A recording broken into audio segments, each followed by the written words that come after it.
Hoy continuaremos con la historia del pueblo valdense en el norte de Italia y señalaremos una cualidad que se destaca en la historia de este notable grupo, la cualidad que puede librar a todo creyente del peligro de pasar por alto la verdad que más necesita oír. Así que toma tu Biblia y mantente en sintonía.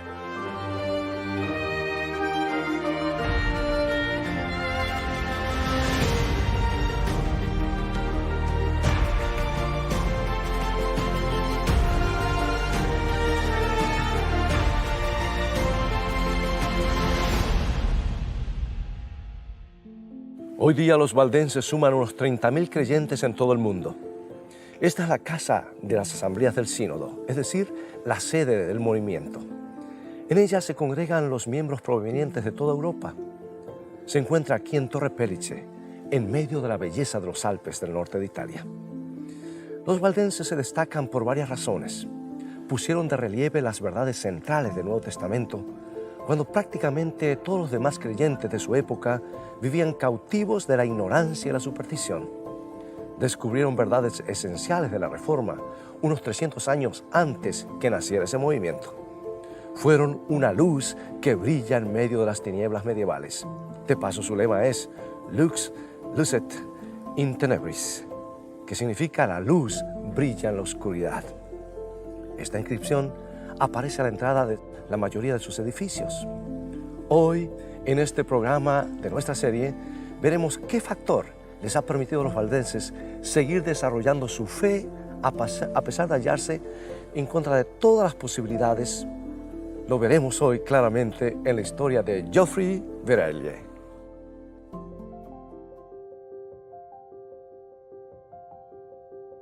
Cuando Geoffrey era un joven sacerdote en los valles que albergan a los valdenses, ministraba a la gente de esta aldea y era pastor de esta misma iglesia.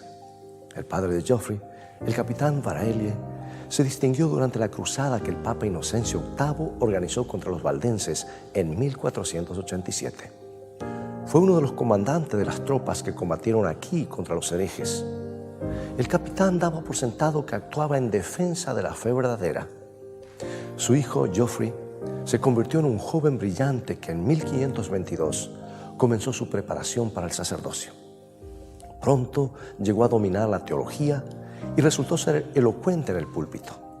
Los funcionarios de la iglesia creían que Geoffrey podría serles útil en sus esfuerzos por contrarrestar la reforma protestante que comenzaba a sacudir Europa. Por lo tanto, Geoffrey fue elegido para una misión especial junto con otros 12 sacerdotes. Se dedicarían a visitar las principales ciudades de Italia y a restaurar la fe en la iglesia de Roma y sus doctrinas. Así que los 12 misioneros comenzaron a estudiar las creencias de los reformadores principales y los argumentos bíblicos que se usaban para respaldarlas. Eventualmente, Geoffrey y sus amigos tuvieron que admitir que los reformadores sostenían ciertas ideas muy sólidas. De hecho, cuanto más estudiaban, con mayor claridad comenzaron a ver las doctrinas cristianas desde una perspectiva diferente. Los sacerdotes siguieron predicando de ciudad en ciudad y llamando a la gente a volver a la verdadera iglesia. Pero ahora se encontraron abogando por una fe que no era exactamente la que la iglesia había establecido. A oído de sus patrocinadores en Roma, comenzaron a filtrarse informes según los cuales estos sacerdotes se habían infectado con la herejía. Parecían estar defendiendo creencias que habían sido enviadas a combatir. Los funcionarios de la iglesia, indignados, los arrojaron en la cárcel.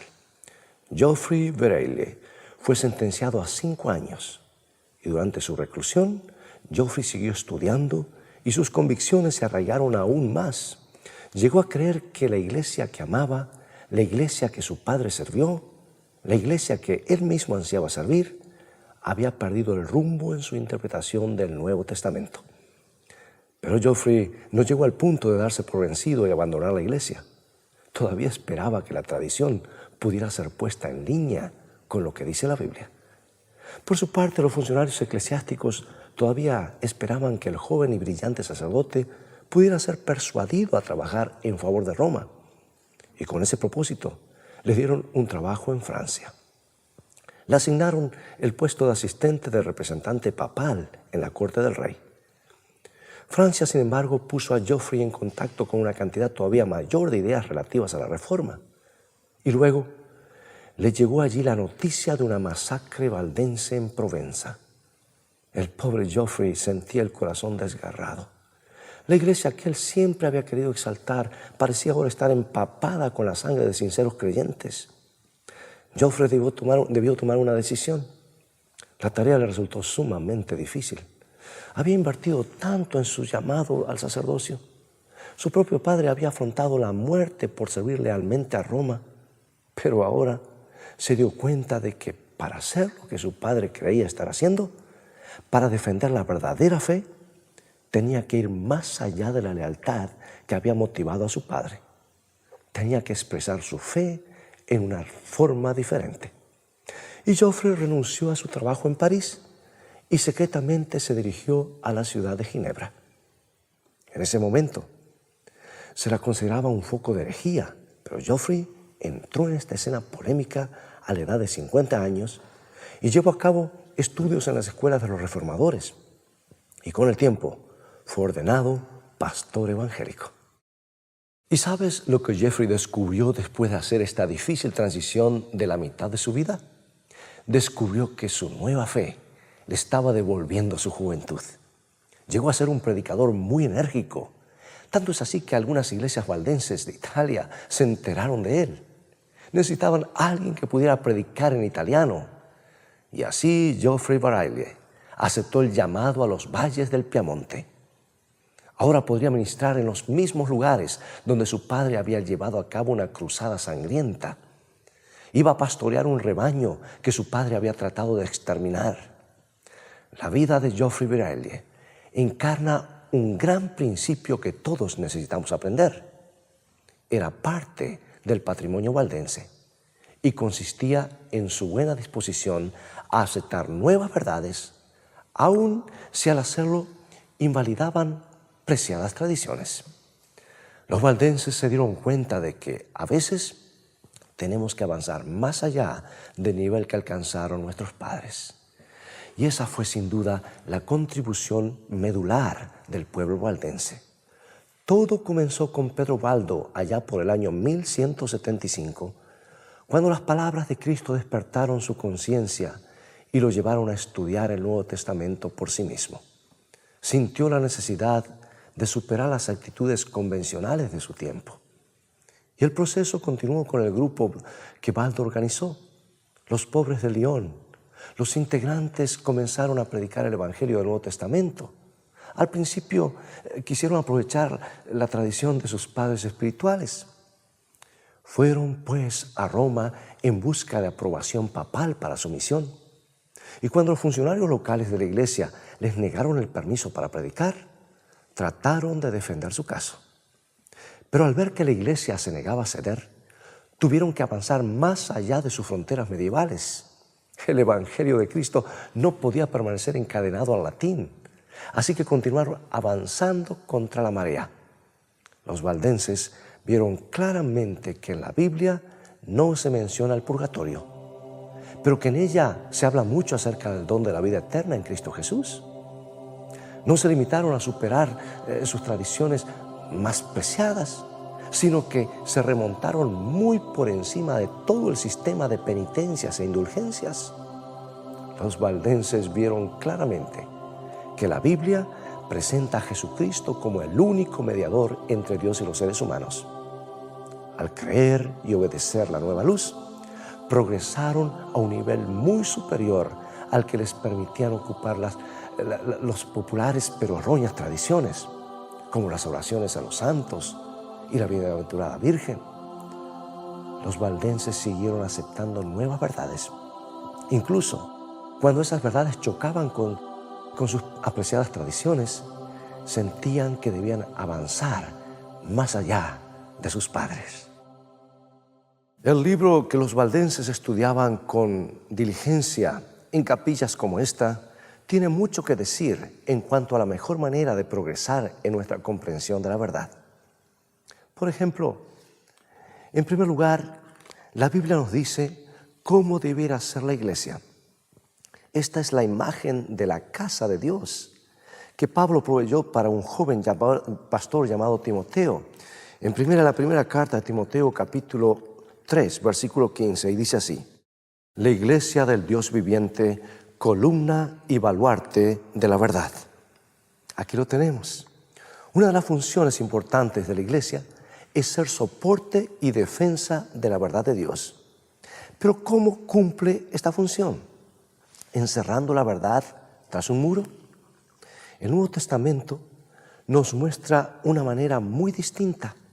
Escuchemos nuevamente lo que dice el apóstol, esta vez escribiendo a los Colosenses, en el primer capítulo, versículos 9 y 10. Que seáis llenos del conocimiento de su voluntad en toda sabiduría e inteligencia espiritual, para que andéis como es digno del Señor, agradándole en todo y creciendo en el conocimiento de Dios. Sí, Pablo ruega que los creyentes aumenten su conocimiento de Dios y crezcan en Él. El apóstol hace esto a menudo en sus cartas. A los colosenses les aconseja revestirse del nuevo hombre que se va renovando hasta el conocimiento pleno. En Colosenses 3:10 nos dice eso, por ejemplo. El apóstol ora para que el amor de los hermanos filipenses sea un amor que realmente sea práctico y se manifieste. Dice, abunde aún más y más en ciencia y en todo conocimiento. O sea que el apóstol Pedro también los anima con el mismo lema. En 2 San Pedro capítulo 3, versículo 18 encontramos lo siguiente. Dice, creced en la gracia y el conocimiento de nuestro Señor y Salvador Jesucristo. Y de nuevo, en su segunda carta, el apóstol Pedro en el capítulo 1, en los versículos 5 y 8, dice lo siguiente. Vosotros también añadid a vuestra fe virtud, a la virtud conocimiento, porque si estas cosas están en vosotros y abundan, no os dejarán estar ociosos sin fruto. Qué lindas palabras, ¿no es cierto?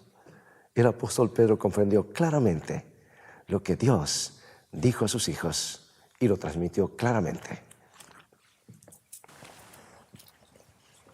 Ahora, ¿de qué manera la iglesia sirve como pilar de la verdad?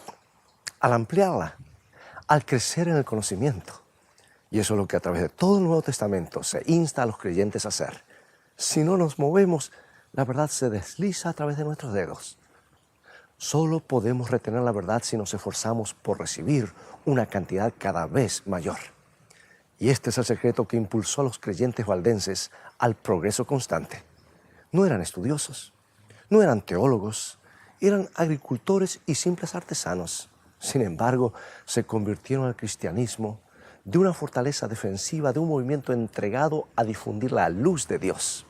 Se dedicaron a viajar compartiendo por todas partes el Evangelio con quien quisiera escuchar.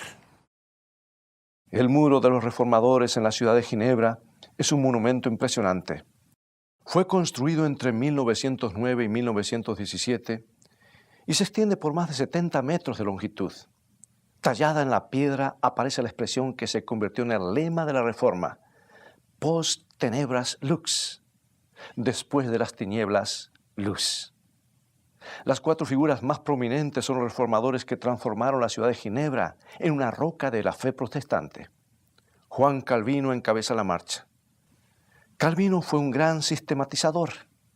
Su obra Institutos de la Religión Cristiana llegó a ser una clásica declaración de la teología de la Reforma.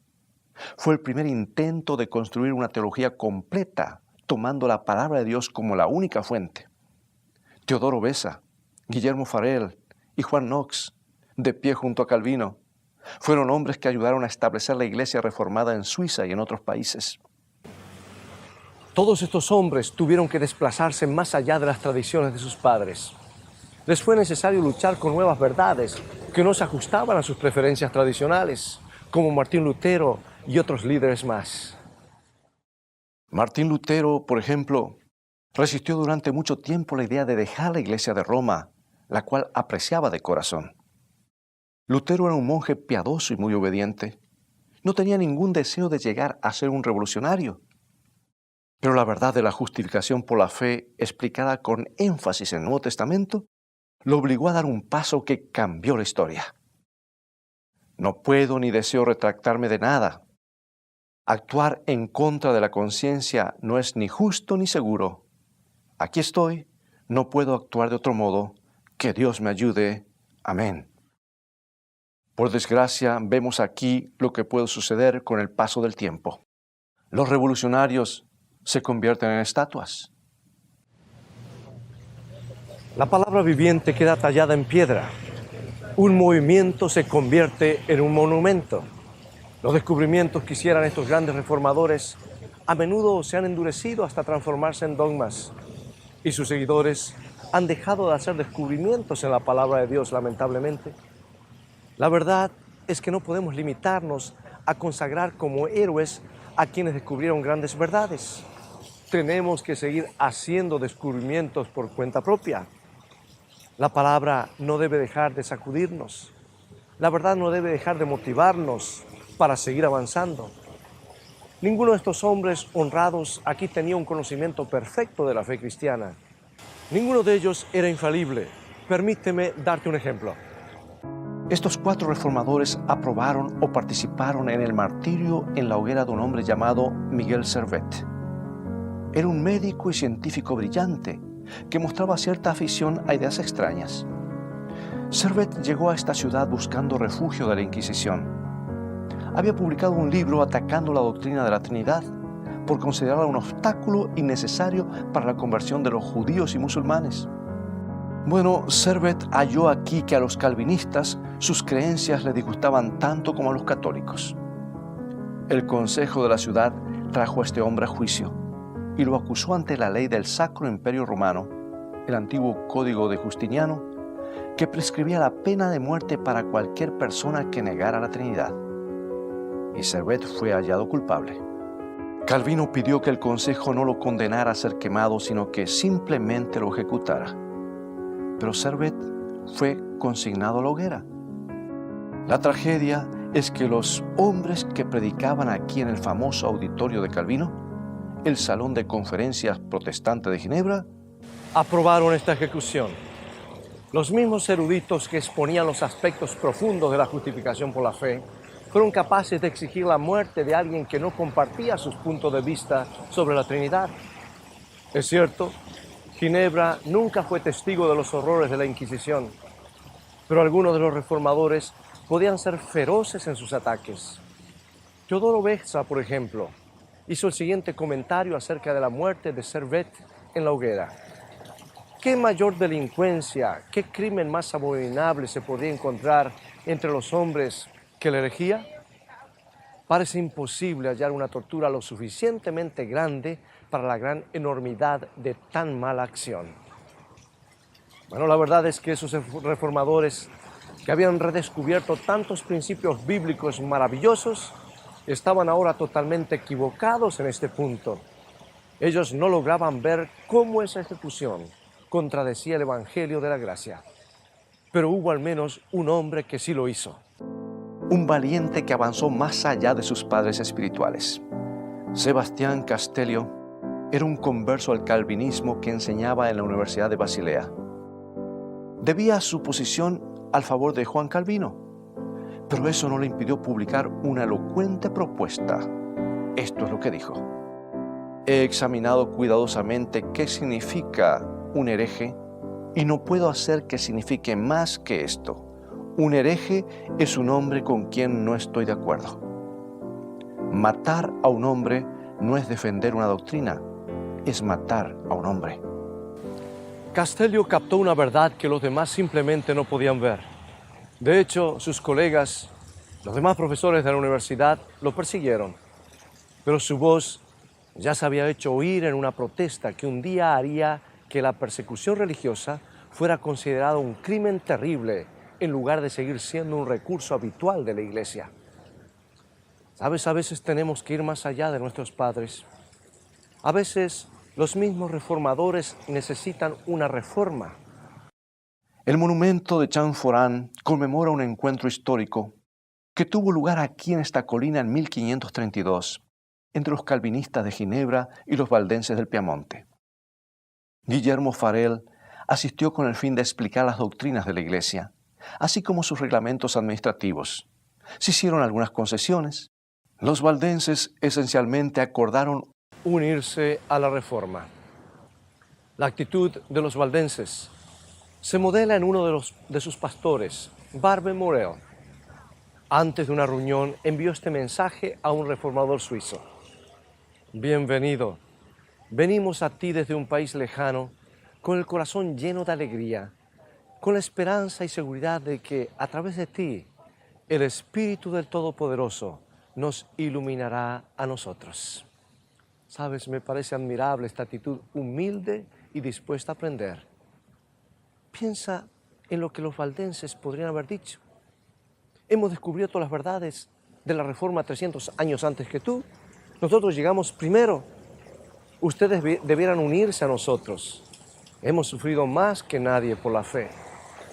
Los valdenses podrían haber dicho muchas cosas, pero en su lugar simplemente optaron por unirse a la Reforma. Creo que la humildad es una gran parte de lo que permite a la gente seguir adelante, a captar nuevas verdades. Para eso hay que ser humilde. El orgullo es el mayor obstáculo para el progreso de la verdad. Ahora, si estás preocupado por establecer tu posición, simplemente no puedes avanzar, no puedes crecer. Si te has dejado atrapar por lo que otros piensan, no puedes realmente entender lo que Dios piensa. Por ejemplo, el apóstol Santiago nos enfoca este tema en el 3er capítulo de su carta y contrasta dos tipos de sabiduría. La sabiduría terrenal, dice, está marcada por la envidia y la jactancia. Necesitamos otra cosa. Echemos un vistazo a lo que dice en Santiago capítulo 3, versículo 17. La sabiduría que es de lo alto es primeramente pura, después pacífica, amable, llena de misericordia y de buenos frutos. En otras palabras, la verdadera sabiduría es producto de la humildad. Y este es el punto de partida, es lo esencial. El que de veras quiere aprender necesita estar dispuesto a ceder. Debemos admitir que no lo sabemos todo y que en nosotros hay puntos ciegos y suposiciones que no nos hemos molestado en examinar. Una suposición que algunos de los valdenses examinaron fue la identificación del Día del Señor. ¿Sabes que durante siglos el domingo había sido considerado establecido como el día cristiano de adorar? Nadie lo cuestionaba, pero los valdenses tenían el hábito de leer la Biblia con cuidado. Por eso algunos de ellos descubrieron que Dios había establecido el séptimo día, es decir, el sábado, como el día de descanso para la humanidad, desde el principio, en la creación. Este grupo también leyó que Jesús respetaba el sábado y que se había esforzado por reformar las prácticas relativas a su observancia. Y como resultado, los valdenses de ciertas comunidades decidieron adorar en el sábado bíblico. Esa práctica no se ajustaba a ninguna tradición de la época. De hecho, se la consideraba una rareza. Pero ellos simplemente querían ser fieles a lo que enseñaban las Escrituras. Querían ser transformados conforme a la Biblia y no a la tradición. Un día, mientras Geoffrey Veralles volvía a su hogar después de visitar a sus familiares, el jefe de una abadía lo reconoció y lo denunció. Acusado de herejía, fue arrojado en la cárcel. Algunos de sus amigos valdenses querían venir a liberarlo por la fuerza. Él les dijo que dejaran el asunto en las manos de Dios. Las autoridades trajeron a Geoffrey aquí a Torino, la capital de Saboya. Fue interrogado extensamente, pero se defendió con elocuencia, demostrando que comprendía a fondo la base de sus creencias. Puesto que el reo no quiso retractarse, los magistrados pronunciaron una sentencia de muerte. Geoffrey respondió con seguridad sorprendente: «Les aseguro, señores, que la leña para alimentar las piras escaseará antes que falten ministros del Evangelio para sellar sobre ella su fe, porque estos se multiplican día tras día y la palabra de Dios permanece para siempre». Una placa conmemora el día en que Geoffrey Veralles fue traído a la plaza donde estuviera una vez el antiguo castillo aquí en Torino. Fue quemado en la hoguera el 29 de marzo de 1558. Impresionó a todos con su actitud calmada, incluso al endurecido verdugo.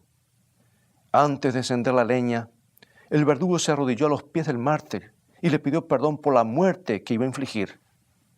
«Te perdono no solamente a ti», respondió Baralles, «sino a todos los que la han causado». Algunos hombres y mujeres, simplemente por buscar una provisión mayor de verdad, han encendido una llama que arde a través de los siglos e inspira la fe de muchos otros creyentes. Algunos deciden ir más allá de las tradiciones establecidas y así despejan el camino para grandes reformas.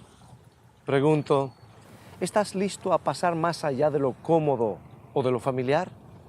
¿Estás dispuesto a examinar tus ideas preferidas a la luz de la palabra de Dios? ¿Estás decidido o decidida a ir a donde Dios te indique? Amigo y amiga, te invito a unirte a la gloriosa procesión inspirada por el ejemplo de individuos como los valdenses, gente común y corriente poseída por una idea maravillosa. Quiero crecer en el conocimiento del Señor Jesucristo. Es una idea que ha cambiado el mundo. Esta misma idea puede cambiar también tu mundo personal. ¿Te gustaría decir, Jesús, yo quiero abrir mi corazón a ti? Quiero permitirte la entrada en mi mente. Señor, sea cual fuera la verdad que tienes para mí, estoy dispuesto a dar ese paso hoy. Puedes hacer esta decisión ahora mismo, mientras oramos. Oremos. Querido Padre, gracias por estos valientes héroes de la fe que no se dejaron arrastrar por la marea.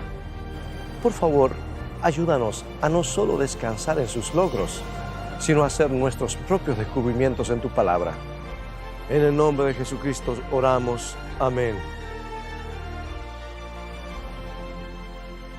De algún modo, mis amigos, los valdenses lograron mantener su fe en las verdades básicas del Evangelio a través de siglos de persecución.